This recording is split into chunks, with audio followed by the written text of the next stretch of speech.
السلام علیکم ورحمۃ اللہ وبرکاتہ۔ معزز ناظرین کرام، آج کی ویڈیو اس صحابی رسول کے اسلام قبول کرنے کے بارے میں ہے جس نے ساری زندگی ان بالوں کو نہیں کاٹا جس پر رسول اللہ صلی اللہ تعالی علیہ وسلم کے مقدس ہاتھ مبارک مس ہوئے تھے۔ خوش نصیب چرواہا ابو محذورہ ابھی نو عمر ہی تھے۔ ان کی آواز انتہائی خوبصورت تھی اور وہ مکہ کے باسی تھے اور مکہ فتح ہو چکا تھا، مگر ابھی تک وہ اسلام کی نعمت سے محروم تھے۔ مکہ کے دیگر نوجوانوں کی طرح وہ بھی بکریاں چرایا کرتے تھے۔ ایک دن ایسا ہوا کہ وہ اپنے دوستوں کے ساتھ بکریاں چراتے ہوئے ایک وادی سے گزر رہے تھے۔ ادھر اللہ کے رسول صلی اللہ تعالی علیہ وسلم بھی کسی جنگ میں شرکت کے لیے وہاں سے گزر رہے تھے۔ رسول اللہ صلی اللہ تعالی علیہ وسلم نے ایک وادی میں پڑاؤ ڈالا ہے اور ظہر کی نماز کا وقت ہوا چاہتا تھا۔ حضرت بلال رضی اللہ تعالیٰ عنہ کھڑے ہوئے اور بلند آواز میں آذان دینا شروع کر دی۔ حضرت بلال رضی اللہ تعالیٰ عنہ کی بلند آواز دوسری وادی میں بکریاں چراتے ہوئے ابو محذورہ نے بھی سن لی تو اس نے دل لگی کے طور پر حضرت بلال کی نقل اتارنا شروع کر دی ہے۔ اس کے دوسرے ساتھی خاموشی سے اس کی آواز سن رہے تھے۔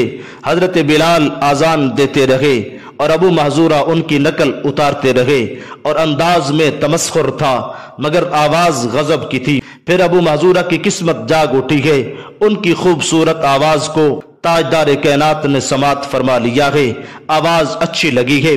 جب آذان ختم ہوئی تو حضرت علی اور حضرت زبیر رضی اللہ تعالیٰ عنہما کو حکم ارشاد فرمایا کہ اس آذان دینے والے کو لے آئیں۔ وہ حضرات پہاڑ کے پیچھے چلے گئے اور نوجوان کو پکڑ کر انہیں رسول اللہ صلی اللہ تعالی علیہ وسلم کے پاس لے کر حاضر خدمت ہوئے۔ رسول اللہ صلی اللہ تعالی علیہ وسلم نے پوچھا کہ تم میں سے ابھی کس نے آذان دی ہے؟ اب انہیں شرمندگی محسوس ہونے لگی ہے اور ایک دوسرے کی طرف دیکھنے لگ گئے ہیں کہ وہ تو تمسخرانہ انداز میں آذان دے رہا تھا۔ آپ صلی اللہ تعالی علیہ وسلم نے ان میں سے ایک کو فرمایا کہ تم آذان دو۔ اس نے آذان کہنا شروع کی تو اس کی آواز اتنی خوبصورت نہ تھی۔ اب دوسرے کو اشارہ فرمایا، اس کی آواز بھی اتنی خوبصورت نہ تھی۔ اب ابو محذورہ کو اشارہ ہوا، جب انہوں نے آذان پڑھی تو ان کی آواز دلوں میں اترنے والی تھی۔ جب انہوں نے آذان پڑھی تو آپ صلی اللہ تعالی علیہ وسلم نے ارشاد فرمایا کہ ابھی آذان آپ نے پڑھی ہے؟ عرض کرنے لگا، ہاں یا رسول اللہ صلی اللہ تعالی علیہ وسلم، میں نے پڑھی ہے۔ اب آپ صلی اللہ تعالی علیہ وسلم نے اپنے مبارک ہاتھ کو آگے بڑھایا اور ابو محذورہ کا امامہ اتارا، ان کے سر پر دست شفقت پھیرا ہے اور پھر دعا فرمائی ہے کہ اے اللہ اس بچے میں برکت دے اور اسے اسلام کی ہدایت نصیب فرما۔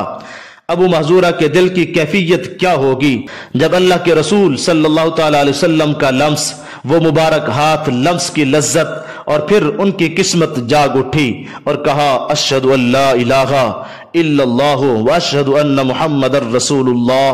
اب آپ صلی اللہ تعالی علیہ وسلم نے حضرت ابو محذورہ کو مزید بشارت دی اور وظیفہ مقرر فرمایا کہ جاؤ تم مکہ والوں کے مؤذن مقرر کیے جاتے ہو، اب تم اہل مکہ کے مؤذن ہو۔ حضرت ابو محذورہ رضی اللہ تعالیٰ عنہ نے ساری زندگی ان بالوں کو نہیں کٹوایا کہ جن بالوں پر رسول اللہ صلی اللہ تعالیٰ علیہ وسلم نے اپنا دست مبارک پھیر دیا، وہ کیسے کٹوا دوں کہ ان کی نسبت مقدس بن چکی تھی۔ مکہ المکرمہ میں کم و بیش 300 سال تک ان کی اولاد بطور مؤذن اذان دیتی رہی۔ وما توفیقی الا باللہ۔